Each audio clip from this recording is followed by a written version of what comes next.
ভাবতে পারো একটা আমের অসাধারণ স্বাদ, আর সাথে সাথেই পাল্টে যায় শহরের নাম। ইতিহাস বলে মুঘল সম্রাট হুমায়ুন মালদার আম খেয়ে মুগ্ধ হয়ে মালদার নাম দিয়েছিলেন জান্নাতাবাদ, অর্থাৎ স্বর্গের শহর। ভারতে আম চাষের সূচনা হয় প্রায় ৫,০০০ থেকে ৬,০০০ বছর আগে হিমালয়ের পাদদেশের মনোরম জলবায়ুতে। হিন্দু ধর্মগ্রন্থ ও প্রাচীন সংস্কৃত সাহিত্যে এর উল্লেখ পাওয়া যায়। সংস্কৃত শব্দ আম্র থেকে বাংলা আম শব্দটি এসেছে। অন্যদিকে ইংরেজি শব্দ ম্যাঙ্গো এসেছে তামিল বা মালায়ালাম শব্দ মাঙ্গে থেকে, যা পরে পর্তুগিজদের হাত ধরে মাঙ্গা হয়ে ইংরেজিতে ম্যাঙ্গো রূপ নেয়। পর্তুগিজরা ১৪৯৮ খ্রিস্টাব্দে গোয়া দখল করে আলফানসোর মতো উৎকৃষ্ট মানের আমের বাণিজ্য ভারতে শুরু করে ও বিশ্বব্যাপী প্রসার ঘটায়। তারা ভারতে অঙ্গজজনন অর্থাৎ কলম করার পদ্ধতি প্রবর্তন করে, যা রোগ প্রতিরোধী, সুস্বাদু ও উন্নত মানের আম উৎপাদনে সক্ষম।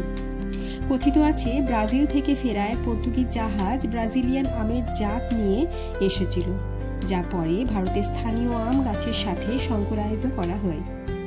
আলফানসো আমের নামকরণ করা হয়েছিল এক পর্তুগিজ সেনাপতি আলফানসো দি আলবেকুরকির নামে, যিনি ভারতে পর্তুগিজ সাম্রাজ্যের ভিত্তি স্থাপন করেছিলেন। এই আলফানসো নাম কাকটি হাপসু নামেও পরিচিত। মালদা জেলার আমের উল্লেখ হিন্দু মহাকাব্য মহাভারতেও আছে। এর চাষ পাল ও সেন বংশের আগেই শুরু হয়েছিল। চীনা পরিব্রাজক হিউয়েনসাংয়ের ভ্রমণ বৃত্তান্তে গৌড়ের আমের কথা উল্লেখ করেন।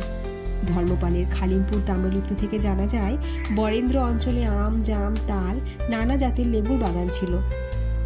মুঘল সম্রাট হুমায়ুন এই মালদায় ৩ মাস অবস্থান করেন, এখানকার আমের স্বাদের প্রতি মুগ্ধ হয়ে। নবাব মুর্শিদ কুলি খান তার ব্যবহারের জন্য সংরক্ষিত আম গাছের ফল রক্ষায় সশস্ত্র প্রহরী নিযুক্ত করতেন। মালদায় জনপ্রিয় গম্ভীরা উৎসব হল বসন্তের শেষে শিবের বন্দনা ও আমের ফল ভালো হওয়ার কামনা। আজও এই স্বর্গের শহর জান্নাতাবাদ অর্থাৎ মালদার মাটিতে সেই ইতিহাসের মিষ্টি সুবাস ভেসে আসে।